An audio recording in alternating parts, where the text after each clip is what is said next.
Brought to you by Palvi Agrico. पालवी ॲग्रिको, भारताचा पहिला AI तंत्रज्ञानावर आधारित B2B आणि B2C ई-कॉमर्स प्लॅटफॉर्म. शेतीसाठी जे काही लागणार थेट तुमच्या बांधावर पोहोचणार, मोबाईलच्या एका क्लिकवर. हैदराबाद गॅझेट तात्काळ लागू करण्याची मागणी मनोज जरांगे पाटील यांनी केली होती. या गॅझेटमधल्या नोंदींच्या आधारे कुणबी प्रमाणपत्र देण्याची मागणी जरांगेंनी केली होती. आता याच हैदराबाद गॅझेटचा आधार घेऊन अनुसूचित जमातीमध्ये समावेश करण्याची मागणी बंजारा समाजाकडनं करण्यात आली आहे. बीडमध्ये बंजारा समाजाकडनं याबाबतचा मेळावा घेण्यात आला होता. या मेळाव्यात हजारो बंजारा समाजाचे लोक सहभागी झाले होते.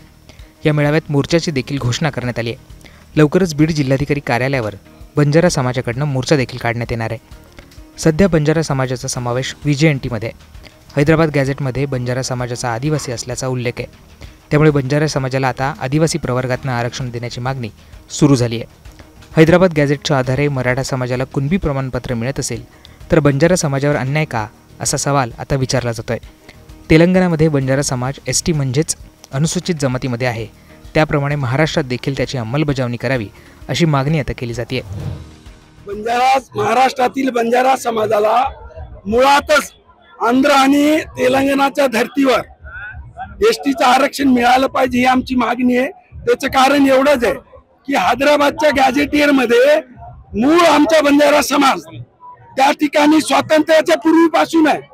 म्हणजे निजामकालीन स्टेट मध्ये बंजारा समाज तिकडे आणि मराठवाड्यातील 8 जिल्हे महाराष्ट्राला जोडल्यामुळं हा आमचा बंजारा समाज इकडे VJNT मध्ये आला आणि तिथला मूळ म्हणजे तेलंगणा आणि आंध्र तिथला बंजारा समाज ST मध्ये.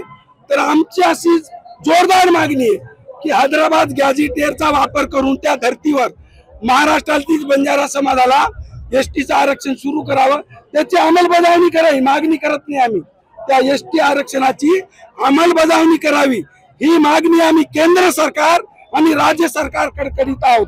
म्हणून आज एक प्रायमरी बंजारा समाजाच्या भावना जाणून घेण्यासाठी आम्ही एक छोटेखानी बैठक बोलावली होती. एक 400-500 प्रमुख कार्यकर्त्याची 10,000 पेक्षा जास्त बंजारा समाज बांधवांनी या बैठकीला हजेरी लावली आणि आज आम्ही ते पुढचा निर्णय घेतलेला आहे. 15 सप्टेंबर रोजी बंजारा समाजाचा विराट मोर्चा बीडच्या कलेक्टर ऑफिसवर धडकणार. 1 लाखापेक्षा अधिक बंजारा समाज आमच्या महिला भगिनीसह रस्त्यावर उतरतील या बंजारा समाजाच्या ST आरक्षणासाठी. त्यामुळे बंजारा समाजाच्या मागणीमुळे सरकारपुढे आता नवा पेच निर्माण होणार आहे.